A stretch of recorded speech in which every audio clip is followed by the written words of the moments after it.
नाशिकमध्ये शिवसेनेचे पदाधिकारी आणि कार्यकर्त्यांची घोषणाबाजी। नाशिक का पालकमंत्री कैसा हो, दादा भुसे जैसा हो अशा घोषणांनी नाशिक दुमदुमले। तर नाशिकच्या पालकमंत्रीपदी दादा भुसे पाहिजे अशी शिवसेनेच्या पदाधिकाऱ्यांची आग्रही भूमिका। परभणी शहरात घुसखोर करणाऱ्या बांगलादेशींचा शोध घेऊन कार्यवाही करण्याची मागणी। शिवसेनेची जिल्हाधिकाऱ्यांकडे मागणी।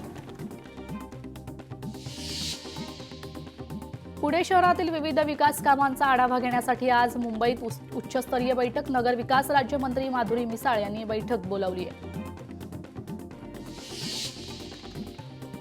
ठाकरेंची शिवसेना आणि शिंदेंची शिवसेना दोन्ही पक्षाचे उद्या मेळावे। ठाकरेंच्या शिवसेनेचा मेळावा अंधेरी येथे तर शिंदेंच्या शिवसेनेचा मेळावा बीकेसी मैदानात पार पडेल। विधानसभा निवडणुकीच्या निकालानंतर पहिल्यांदाच दोन्ही पक्षाचे मेळावे। महाराष्ट्रातील मुख्यमंत्री तीर्थदर्शन योजनेच्या गाड्यांचे वेळापत्रक पुन्हा ढकलले। पुढे उत्तर प्रदेशातील प्रयागराज येथे सुरू असणाऱ्या कुंभमेळ्याच्या पार्श्वभूमीवर वेळापत्रक पुढे ढकलण्यात आले। राज्यात शीघ्र कृती पथकाची स्थापना। पुण्यात गुइलिन बॅरे सिंड्रोमचे संशयित रुग्ण आढळल्याने सरकारचे पाऊल। पुण्यात गुइलिन बॅरे सिंड्रोमचे 24 संशयित रुग्ण आढळले। दावोसमध्ये आर्थिक परिषदेत मुख्यमंत्री देवेंद्र फडणवीस यांनी 4,99,321 कोटी रुपये गुंतवणुकीसाठी सामंजस्य करार केलाय। तर गुंतवणुकीमुळे राज्यात सुमारे 92,235 इतकी रोजगार निर्मिती होणार।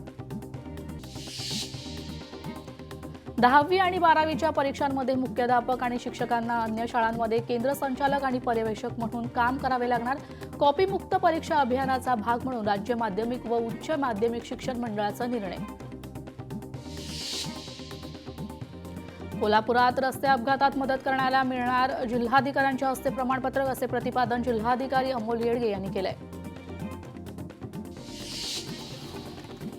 वीरमाता जिजाबाई भोसले वनस्पती उद्यान आणि प्राणी संग्रहालयात सर्पालय उभारण्यात येणार। त्यासाठी केंद्रीय प्राणी संग्रहालयात प्राधिकरणाची मंजुरी मिळाली। येत्या काही महिन्यात सर्पालयाच्या बांधकामास होणार सुरुवात।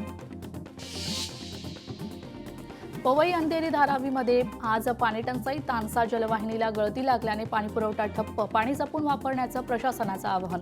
तर जलवाहिनी दुरुस्तीचं काम वेगाने सुरू। पुण्यात भारती विद्यापीठ आणि आंबेगाव येथे उद्या पाणीपुरवठा बंद। पर्वती जल शुद्धीकरण केंद्रातील तळजाई टाकी येथील मुख्य जलवाहिनीचे काम करण्यात येणार असल्याने पाणीपुरवठा बंद राहणार। पुढील 2-3 दिवस मुंबईतील तापमानात घट होण्याचा अंदाज आहे। तर हवामान विभागाकडून माहिती मिळाली। उत्तरेकडून येणाऱ्या जोरदार वाऱ्यांमुळे तापमानात घट होणार असल्याची माहिती। एसटीच्या गाडी भाडेतत्वावर घेण्याच्या निविदा प्रक्रियेत मुख्यमंत्री फडणवीसांकडून गंभीर दखल। निविदा प्रक्रिया रद्द करत महामंडळाला मुख्यमंत्र्यांकडून धक्का। धाराशिवच्या तडवळा गावात भव्य रक्तदान शिबिर संपन्न। जगद्गुरू नरेंद्राचार्य महाराज यांच्या भक्त आणि परिवाराच्या वतीने आयोजन। यावेळी मोठ्या संख्येने नागरिकांनी केलं रक्तदान। उल्हासनगरात विठ्ठलवाडी वाहतूक पोलिसांकडून जनजागृती आणि आरोग्य शिबिराचे आयोजन। आमदार सुलभा गायकवाड यांची विशेष उपस्थिती। धाराशिवच्या उमरगा शहरात मकर संक्रांतीनिमित्त हळदी कुंकवाच्या कार्यक्रमात पुस्तकांचे वाण। या उपक्रमाचे सर्वत्र कौतुक। उल्हासनगरात एका बांगलादेशी महिलेला अटक। महिलेकडे कोणतेही अधिकृत कागदपत्र आढळून न आल्याने केली अटक। उल्हासनगर गुन्हे शाखेच्या पोलिसांची कारवाई। हमासला संपवू शकलो नाही म्हणून इस्रायलच्या लष्कर प्रमुखांनी दिला राजीनामा। कमांडर लेफ्टनंट जनरल हेर्जी हालेवी यांनी दिला राजीनामा। तर युद्धबंदीवर हेर्जी हालेवी यांची नाराजी व्यक्त।